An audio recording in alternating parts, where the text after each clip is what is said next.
The victories they go after for these people who support Trump, especially with J6ers, is they want you to bend the knee and say, Trump put me here, this is my fault. I know when the proffers that I went to, 12, 13 hours worth, that was the goal the entire time. With Jenna Ellis, she bent the knee. She bent the knee, she said the words, but now she's all used up. She played the game thinking she was going to get out of it. They're not going to stop. If you are affiliated with Trump, they will continue to come after you again and again. They're not actually going against, like, these aren't charges, right? This is not real. Yeah. The charge is you supported Trump and you went against us. She's a lawyer. What did she do? She was asked by a U.S. citizen to represent him by doing legal services, and she did. And that's not a crime. And they charged her for it.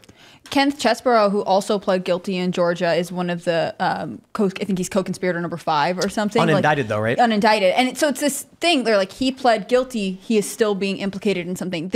I don't know, I can't speak to the motivations of why you would plead guilty in any of these cases. I could understand that there's a lot of financial and social pressure to do that.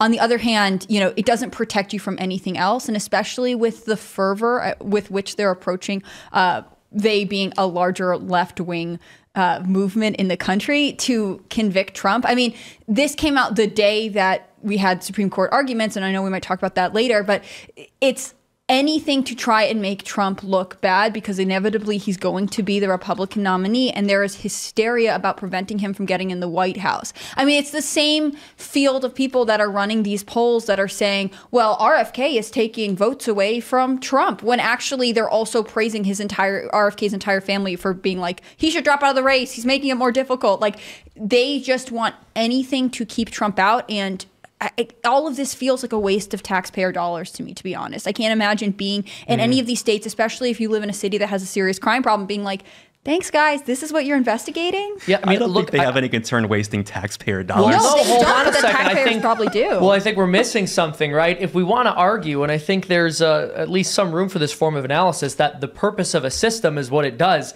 This is not a waste of taxpayer money. This is actually the kind of stuff that they take your money to do, to continue to empower themselves. They're scared. They know that if Trump gets reelected, they're going to be punished for trying to use the system against the people and subverting their will, even though they claim we live in a democracy, even though they claim that needs to be respected, even though they claim they want free and fair elections. They went after the democratically elected president. They did not let an authentic transfer of power take place, because the entire time he was in office, they were running investigations, pulling all sorts of shenanigans to try to bring him down, impeach him, bring him out of office. And despite all of the investigation and the amount of time that they spent looking into him, which we know at least goes back to the time when he was running for office, because the Obama administration was spying on him, and that did turn out to be true, no matter how much the media wanted to mock him for it. And after all of that, after the degree to which every single inch of this man's entire life has been combed over, they have to bring him up on these nonsense charges. They have to bring him up on these nonsense charges, and we all know why. We all know why. It's because the only law that he broke is the implicit law.